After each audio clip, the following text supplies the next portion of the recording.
हम बात करेंगे रणनीति, सटीक रणनीति। ठीक है, किसी एग्ज़ाम को निकालने के लिए क्या रणनीति हो सकती है भैया? किसी एग्ज़ाम को निकालने के लिए रणनीति यही है कि वो एग्ज़ाम निकल जाए, है ना? वही सटीक रणनीति है। तो ये एग्ज़ाम है श्रम निरीक्षक, श्रम उप निरीक्षक। तो इस एग्ज़ाम को निकालने के लिए क्या स्ट्रेटेजी होनी चाहिए, क्या पढ़ने का तरीका होना चाहिए, कैसे कंटेंट होने चाहिए, इसके बारे में हम आज बात करेंगे। तो ये जो एग्ज़ाम है श्रम निरीक्षक, उप श्रम निरीक्षक, ये एग्ज़ाम के बारे में पहले देख लेते हैं कि एग्ज़ाम है क्या। ये एग्ज़ाम जो होगा वो 3 घंटे का होगा, ठीक है, जिसके अंतर्गत 150 क्वेश्चन आएंगे, 150 क्वेश्चन, है ना, जिसमें सामान्य अध्ययन, हिस्ट्री, पॉलिटी, इकोनॉमिक्स ये इंक्लूडेड होंगे। इसके 65 क्वेश्चन होते हैं, है ना। उसके बाद आते हैं कंप्यूटर की, इसमें है 20 क्वेश्चन, है ना। योग्यता परीक्षा मतलब क्वांट और रीजनिंग की इसमें है 50 क्वेश्चन। और श्रम संबंधी विभाग की जानकारी, इसके हैं 15 क्वेश्चन। तो इस तरह से 150 क्वेश्चन 150 मार्क्स के होंगे, ठीक है। अब इसमें हम देखते हैं कि निगेटिव मार्किंग क्या है ना। तो यहाँ पर भाई निगेटिव मार्किंग दे रखी है 1/4, है ना। यहाँ पर है निगेटिव मार्किंग है 1/4 निगेटिव मार्किंग है। तो 1/4 निगेटिव मार्किंग का मतलब है कि एग्ज़ाम बहुत टफ होने वाला है, ठीक है। तो और सिलेबस से हम देख रहे हैं यहाँ पर सामान्य अध्ययन का जो वेटेज है सबसे ज़्यादा 65 क्वेश्चन 65 नंबर के हैं, ठीक है। तो ये खुद में बहुत बड़ा इम्पॉर्टेंट हो जाता है। उसके बाद है आपका क्वांट और रीजनिंग योग्यता परीक्षण, ये है 50 क्वेश्चन 50 नंबर के। ये दूसरा सबसे बड़ा महत्वपूर्ण सब्जेक्ट हो जाता है। तो हम लोग पहले इसी के बारे में चर्चा कर लेते हैं कि इसे कैसे पढ़ना है और कैसे इसकी स्ट्रेटेजी होगी, कैसे इसकी तैयारी की जाएगी, है ना।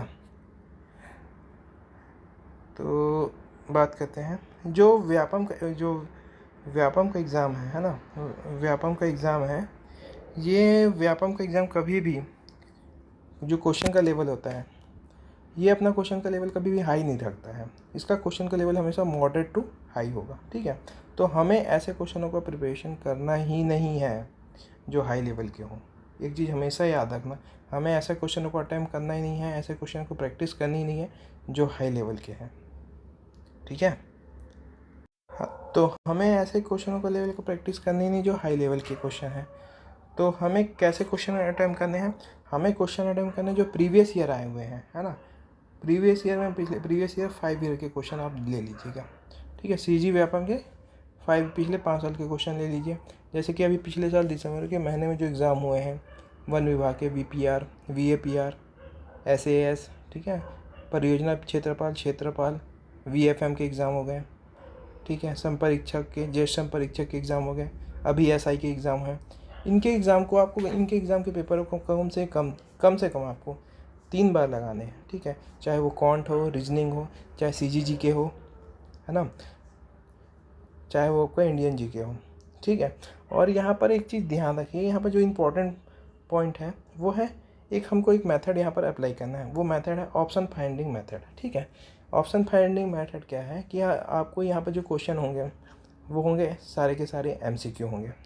तो MCQ के क्वेश्चन होते हैं तो हमें कभी एक चीज़ ध्यान रखना, कभी भी हम प्रिपरेशन करें तो चीज़ों को हमें रटना नहीं है, ठीक है। हमें 4 ऑप्शन दिए गए हैं, 4 ऑप्शन में से एक को हमें सेलेक्ट करना है, ठीक है। तो हम क्या करेंगे, जो बाकी के 3 ऑप्शन हैं उसको हम एलिमिनेट करने की कोशिश करेंगे, मतलब उसे हटाने की कोशिश करेंगे कि कौन सा क्वेश्चन के आंसर के सबसे क्लोजेस्ट है, ठीक है। हमें कभी भी यहाँ पर चीज़ों को रटना नहीं है, एक चीज़ हमेशा ध्यान रखना। दूसरा बात हमेशा आपको यहाँ पर ध्यान रखना है कि CG व्यापम का कभी भी आपको PhD नहीं करना है। मैं बार बार बोल रहा हूँ इस चीज़ को, आपको यहाँ पर PhD नहीं करना है, आपको कोई पेपर्स क्वालिफाई करना है, ठीक है। तो यहाँ पर हमें PhD करने की ज़रूरत नहीं है। क्वांट और रीजनिंग के लिए मैं बता रहा हूँ कि प्रीवियस ईयर के क्वेश्चन को कितने बार लगाने, 3 बार लगा लिए। कितने साल के? पिछले 5 साल के क्वेश्चन पेपर को कम से कम आपको 3 बार लगाने हैं, ठीक है। पर हमने देख लिया है सामान्य अध्ययन की बात कर ली हम लोगों ने, क्वांट की बात करी। कंप्यूटर के लिए आप परीक्षा मंथन लूसेंट की बुक से आप कर सकते हैं। और श्रम विभाग संबंधी जानकारी के लिए आप यूट्यूब से भी पढ़ सकते हैं। यूट्यूब में आप किसी भी ट्यूटर का जिसे आपको ठीक लगे आप वहाँ से कर सकते हैं, ठीक है। मैं यहाँ पर इसका किसी का नाम मेंशन नहीं करना चाहूँगा, पर जो आपको सही लगे एग्ज़ाम पॉइंट ऑफ व्यू से आप पढ़ सकते हैं।